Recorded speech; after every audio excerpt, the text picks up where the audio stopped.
Bienvenido, bienvenida a Lecciones de Vida o Lecciones de Escuela Sabática, donde este trimestre estaremos estudiando algunos principios de interpretación profética. Al comienzo de sus clases de Biblia, cada semestre, un profesor de seminario planteaba a sus alumnos una pregunta sencilla pero desafiante.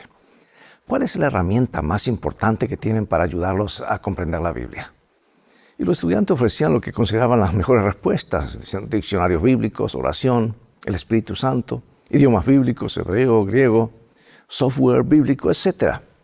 Y después de escuchar todas sus respuestas, el profesor les informó que, si bien todas estas cosas eran sin duda útiles, había una herramienta que no mencionaron, que era su recurso más importante de todos: el tiempo.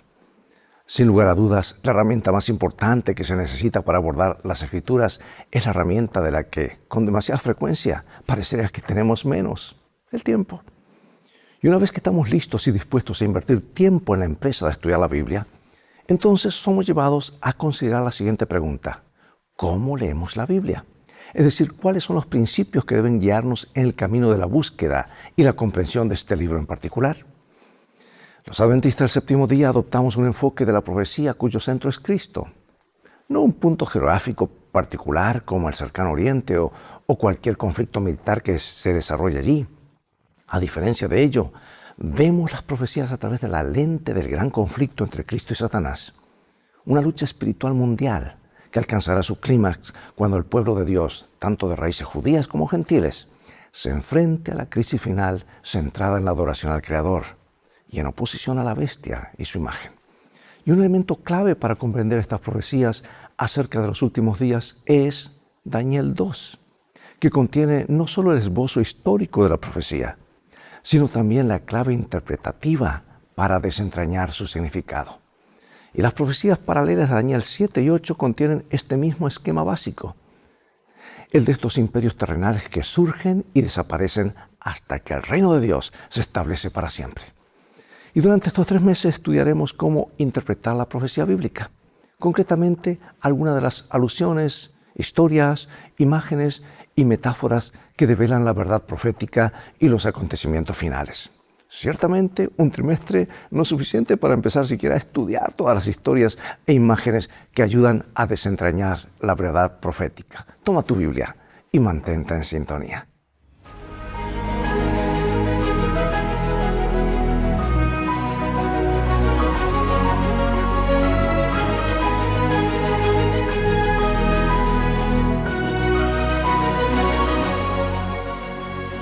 Nuestro versículo central está en Jeremías 9:24 y nos dice: «Sino alábese en esto el que se haya de alabar, en entenderme y conocerme, que yo soy el Señor que actúo con bondad, justicia y rectitud, porque eso me complace, dice el Señor». Bueno, como acerca de casi todo en las Escrituras, los cristianos discrepan respecto a la interpretación de las profecías bíblicas, lo que inclina a muchos a pensar que no vale la pena intentar entenderlas. Después de todo, si los cristianos luchan entre sí acerca de cada jote y tilde de las profecías, ¿qué validez puede haber en ellas? Por desgracia, incluso muchos creyentes consideran que algunos libros de la Biblia, como el Apocalipsis, son incomprensibles y los evitan. Y a veces, incluso en respuesta al consejo de algún pastor bien intencionado que piensa que estudiar la profecía provoca más problemas que los que resuelve, bueno, eso no es así, amigo y amiga. No siempre fue así. Porque durante los primeros 18 siglos de la historia cristiana, la mayoría de los cristianos se sentían muy cómodos con la profecía bíblica y había un sorprendente nivel de acuerdo acerca de cuáles eran los mensajes clave de las profecías. Así es como Dios quería que fuera. Dice: les ruego, hermanos, por el nombre de nuestro Señor Jesucristo, que hablen todos una misma cosa y que no haya entre ustedes divisiones. Antes estén perfectamente unidos en una misma mente y un mismo parecer, dice el apóstol. Así que hoy exploraremos algunos principios que permiten una comprensión coherente y fiable de la Biblia.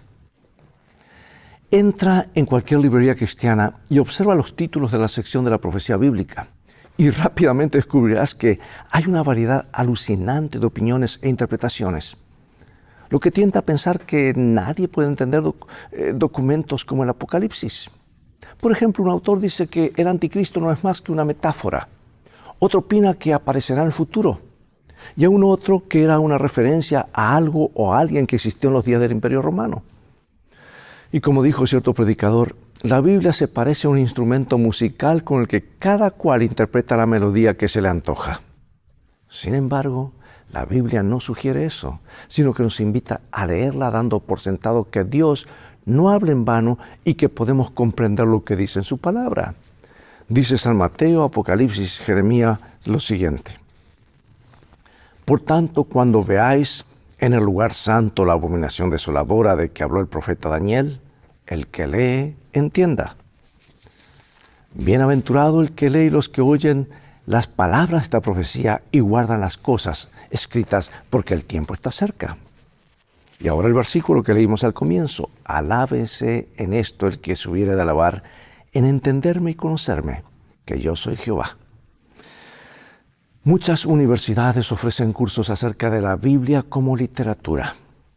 Y puede resultar asombroso para un creyente asistir a conferencias en las que los disertantes abordan la Biblia como lo harían con la mitología pagana. La idea de ese enfoque es que puede haber un núcleo de verdad moral en las historias bíblicas, pero no algo a lo que uno deba ajustar su conducta. Y para esos disertantes, la idea de que la Escritura haya sido inspirada por Dios es ridícula. Y en consecuencia leen la Biblia, pero no oyen la voz de Dios que habla en sus páginas. Y otros llegan a conclusiones claramente contrarias al mensaje de las Escrituras. Sin estar rendidos al Señor y sin un corazón dispuesto a aprender la verdad, quienes leen la Biblia probablemente no solo serán incapaces de percibir su mensaje, sino también la malinterpretarán y malinterpretarán el carácter amoroso y santo de Dios revelado en estas páginas. Por eso, amigo y amiga, leer la Biblia sin las herramientas adecuadas o más importante aún, sin la actitud correcta bajo la conducción del Espíritu Santo, puede resultar perjudicial. Alguien que no era conocido por su religiosidad estaba en cierta ocasión leyendo la Biblia. Y cuando le preguntaron con sorpresa qué hacía, respondió: busco errores. Tristemente, también esa es una actitud sumamente equivocada y peligrosa. No es tan frustrante como tener que comunicarse urgentemente en el extranjero, quizás en un centro asistencial o en una farmacia, sin dominar el idioma local. ¿Lo has pasado por esa situación? Sabes qué tienes que decir, pero careces del vocabulario adecuado para decirlo. Y el problema de Dios para comunicarse con nosotros es otro. Porque Él dice, como dice la Escritura, como es más alto el cielo que la tierra, así son mis caminos más altos que sus caminos, tus caminos, y mis pensamientos más que tus pensamientos. Dice Isaías 55. El problema no es que Dios carezca del vocabulario necesario para comunicarse con nosotros, sino que carecemos del vocabulario y la capacidad intelectual necesarios para comprenderlo plenamente. Ahora veamos qué sugieren los siguientes pasajes acerca del entendimiento y la inteligencia de Dios en comparación con los nuestros. Leeré en Salmos, en 1 Juan y en Romanos. Grande es el Señor nuestro, y de mucho poder, y su entendimiento es infinito. Pues si nuestro corazón nos reprende, mayor que nuestro corazón es Dios, y Él sabe todas las cosas. Oh profundidad de las riquezas de la sabiduría y de la ciencia de Dios, cuán insondables son sus juicios e inescrutables sus caminos. Amigos, nunca entenderemos plenamente la mente de Dios, pues Él es infinito y es omnisciente. En verdad, ni siquiera podemos entender todo acerca de la creación. ¿Cómo podríamos entonces entender completamente al Creador? Aunque nunca entenderemos todo, podemos comprender lo necesario para nuestra salvación. Y cuando los apóstoles explicaban el Evangelio a sus audiencias, se referían con frecuencia a la profecía cumplida, de lo que podemos deducir que uno de los propósitos clave de la profecía es ilustrar el plan de la salvación. De hecho, y en última instancia, la profecía bíblica debe conducirnos de un modo u otro a Jesús y a la promesa de salvación que Él ofrece a toda la humanidad. El Señor, por quien fueron creadas todas las cosas, descendió a esta tierra y se ofreció como sacrificio en la cruz por los pecados de todos los seres humanos. Dios nos ama a todos por igual y desea que conozcamos lo que nos ofrece Jesús. Y la profecía puede hacer justamente eso, dar a conocer su amoroso plan de salvación en favor de la humanidad. Aunque hay muchas cosas que no sabemos, porque es crucial enfocarnos en lo que sí conocemos y actuar en consecuencia en lugar de obsesionarnos por entender lo que no comprendemos. Notemos aquí la orden que se le dio a Daniel y comparémosla con el libro de Apocalipsis. Daniel capítulo 12, así termina el libro. Pero tú, Daniel, cierra las palabras y sella el libro hasta el tiempo del fin. Muchos correrán de aquí para allá y la ciencia se aumentará. Y me dijo, no selles las palabras de la profecía de este libro, porque el tiempo está cerca. No es raro oír predicadores citar a Daniel 12:4 como predicción del auge del conocimiento tecnológico y científico justo antes del advenimiento de Cristo. Y otros también lo utilizan para describir los avances en los viajes durante el último siglo. Y muchos de los libros de nuestra confesión religiosa han adoptado este enfoque. Aunque ciertamente son interpretaciones razonables, el texto en cuestión también podría significar otra cosa. La instrucción del ángel a Daniel comienza con la orden de cerrar las palabras y sellar el libro. El tema al que se refiere el texto es el propio libro de Daniel. Pregunto entonces, ¿podría ese conocimiento que aumentaría repentinamente al final del tiempo referirse a la comprensión del libro de Daniel? Esto distingue el libro de Daniel del Apocalipsis, en el sentido en que Juan recibió la orden de no sellar su libro. El Apocalipsis debía entenderse desde el principio, porque el tiempo estaba cerca. En cambio, Daniel se entendería más claramente en un futuro lejano. Amigo y amiga, a lo largo de los siglos, muchos estudiosos cristianos intentaron explicar el libro de Daniel y algunos lograron grandes avances. Sin embargo, la comprensión de Daniel aumentó rápidamente tras el cumplimiento de la profecía de los 1260 años, en 1798, cuando múltiples expositores de todo el mundo comenzaron a llegar a la conclusión de que algo espectacular sucedería alrededor de 1843, 1844, como la profecía lo indicaba. Y el más notable de ellos, sin embargo, fue Guillermo Miller, cuya predicación dio inicio al gran movimiento adventista del siglo XIX e inició una cadena de acontecimientos que darían origen a la iglesia remanente y a una clara comprensión de los mensajes de los tres ángeles. En otras palabras, el nacimiento de nuestro movimiento mundial es un cumplimiento de la predicción de Daniel de que el conocimiento aumentaría en el tiempo del fin. Y en contraste, y sin juzgar la salvación de las personas, piénsala en la oscuridad en que se encuentra gran parte de la cristiandad en cuanto a la comprensión de la Biblia. Mira, algo tan básico como el séptimo día o sábado, establecido en el Edén, es ignorado, incluso descartado, en favor del domingo, un día originado en el paganismo romano.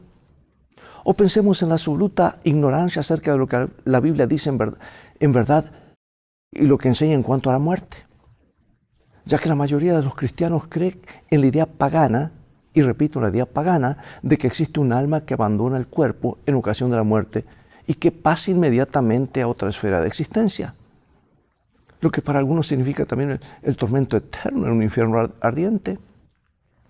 Y en contraste con ello, los adventistas deberíamos estar muy agradecidos y ser humildes por el conocimiento que tenemos acerca de la verdad bíblica. Sí, los adventistas del séptimo día debemos mucho a Guillermo Miller por su comprensión de la profecía bíblica. Aunque dicha comprensión de pasajes claves como Daniel 8:14 no era perfecta, su metodología fue importante, pues allanó el camino para el nacimiento de nuestro movimiento remanente de los últimos días. Veamos qué nos enseñan, estos versículos acerca de cómo debemos abordar la profecía bíblica. Dice San Mateo, 2 Timoteo y San Lucas lo siguiente. Porque de cierto os digo que hasta que pasen el cielo y la tierra, ni una jota ni un tilde pasará de la ley hasta que todo se haya cumplido. Y que desde la niñez has sabido las Escrituras, las cuales te pueden hacer sabio para la salvación por la fe que es en Cristo Jesús. Toda Escritura es inspirada por Dios y útil para enseñar, para redarguir, para corregir, para instruir en justicia, a fin de que el hombre de Dios sea perfecto y enteramente preparado para toda buena obra. Y comenzando desde Moisés y siguiendo por todos los profetas, les declaraba en todas las Escrituras lo que de él decían. O sea que, en cierto modo, estudiar la Biblia es como armar un gran rompecabezas. Si unimos solo 2 o 3 piezas, es casi imposible discernir la imagen completa. Y tal vez esas pocas piezas tengan que ver con la imagen de un caballo, lo que podría conducir a la conclusión errónea de que el cuadro tiene que ver con esos animales. Pero unas cuantas piezas más contienen imágenes de una gallina y una vaca. Y tras ensamblar cientos de piezas, se cae finalmente en la cuenta de que se ha estado trabajando en la imagen de un paisaje que incluye una ciudad, una granja y una cadena de montañas a la distancia. ¿Captas tú la importancia de estudiar toda la Biblia y que la Biblia se interprete a sí misma? Y una de las principales formas erróneas de estudiar la Biblia consiste en acercarse a ella como si se tratara de una colección dispersa de refranes o proverbios que pueden ser utilizados para abordar cualquier situación. Y algunos recurren a la sencilla guía de estudio que aparece al principio de las Biblias que ciertos grupos cristianos dejan en las habitaciones de los hoteles, y en las que aparecen versículos útiles acerca de una serie de temas. Y dan así por sentado que esos versículos representan la totalidad de la enseñanza bíblica acerca de un tema determinado, y lo que es peor, a veces se hace eso desde el púlpito, solamente predicar parte del mensaje. Y desgraciadamente así adoptan el mismo enfoque con la profecía, al separar un texto de su contexto y compararlo con los acontecimientos actuales, en lugar de hacerlo con el resto de la Biblia. Y esto explica en parte el surgimiento constante de libros sobre profecía que tienen que ser actualizados con frecuencia, pues sus predicciones acerca de qué ocurriría y cuándo no se cumplen. Por eso, amigos, es tan importante no limitarse a seleccionar algunos textos específicos acerca de un tema, sino estudiar cuidadosamente todo lo que la Biblia dice al respecto y tener en cuenta el contexto de cada pasaje. Y aquí hay una pausa. Como evangelistas tenemos el privilegio y el honor, yo diría, de usar toda la Biblia. ¿Qué dice la Biblia sobre este tema? Y no solamente usar un versículo, cerrar la Biblia y luego contar cosas emotivas. Somos maestros de la palabra y tenemos que saturar la mente de nuestros oyentes con lo que Dios dice en su palabra. Porque sabes, es muy fácil sacar un pasaje de su contexto y a veces hacerle decir lo que uno desea. Por eso pregunta, ¿cuál ha sido tu experiencia al tratar con quienes utilizan solo ciertos textos para defender su punto de vista acerca del estado de los muertos o del sábado? ¿Cuál es la mejor manera de responder ante esa forma errónea de usar la Biblia? Y ahora viene la gran pregunta, ¿cuándo un versículo es figurado o literal? Y una de las cuestiones clave que deben abordar los estudiosos de la profecía es cómo determinar si el lenguaje de la Biblia debe ser interpretado de manera literal o figurada. Es la gran pregunta. ¿Cómo decidir si el autor utilizó un lenguaje simbólico y qué representa el símbolo en cuestión? Bueno, la forma crucial de hacerlo es ver cómo se ha utilizado esa figura o símbolo en toda la Biblia, no cómo se lo utiliza actualmente. Por ejemplo, algunos consideran que el oso de Daniel 7 simboliza a Rusia, pues ese animal es utilizado hoy a menudo como una representación de esa nación. Esa no es una manera sólida ni segura de interpretar el simbolismo profético. Así que busca los siguientes textos y permite que la Biblia sea su propio expositor o intérprete, es decir, que defina sus propios términos. La incertidumbre acerca del simbolismo profético desaparece cuando se permite que la Biblia defina sus propios términos, o sea, que la Biblia sea su propio intérprete. Por ejemplo, un cuerno puede simbolizar un poder político o una nación, mientras una espada puede representar la palabra de Dios, y una mujer puede ser un símbolo de la iglesia. Y eso demuestra claramente que la Biblia se explica a sí misma. Lo que queda por responder, sin embargo, es por qué Dios se comunicó mediante símbolos en lugar de hacerlo de manera directa y explícita. ¿Por qué, por ejemplo, Pedro se refiere crípticamente a la ciudad de Roma como Babilonia en 1 Pedro 5? Puede haber muchas razones por las que Dios eligiera comunicarse simbólicamente en la profecía. Por ejemplo, si el Apocalipsis hubiera nombrado claramente a Roma como la autora de tantos males, la persecución de la iglesia de por sí intensa, podría haber sido aún peor. Sean cuales fueran las razones, podemos confiar en que Dios quiere que entendamos el significado de los símbolos bíblicos. Aunque algunos símbolos y profecías sigan resultando un misterio o un desafío, yo pregunto, ¿cómo puede fortalecer nuestra fe el hecho de enfocarnos en lo que sí entendemos? Y eso es importante. Dios nos ha revelado lo suficiente como para que podamos llegar, encontrar el camino y llegar a destinos seguros.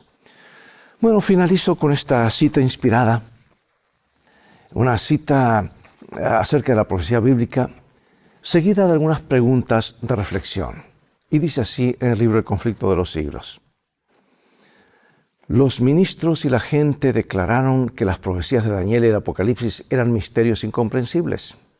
Pero Cristo había llamado la atención de sus discípulos a las palabras del profeta Daniel acerca de los eventos que habían de desarrollarse en tiempo de ellos.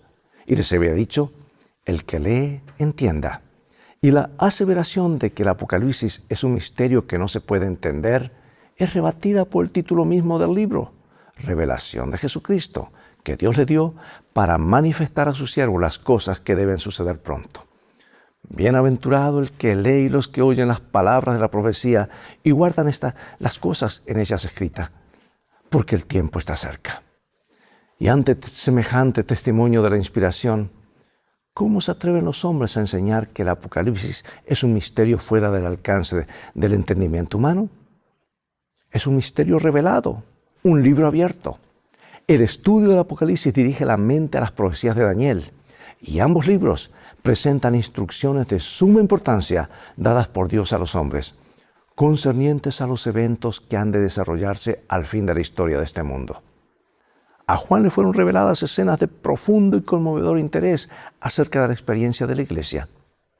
Vio la situación, los peligros, los conflictos y la liberación final del pueblo de Dios.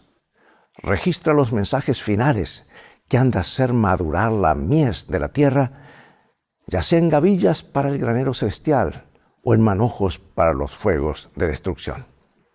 Le fueron revelados asuntos de suma importancia, especialmente para la última iglesia, para que los que volviesen del error a la verdad, pudiesen ser instruidos con respecto a los peligros y los conflictos que les esperaban. Nadie necesita estar a oscuras en lo que concierne a lo que ha de acontecer en la tierra. Hermosa cita, ¿verdad? Pregunto, hermano y hermana, amigo y amiga, ¿cómo puede el estudio de las profecías aumentar tu fe?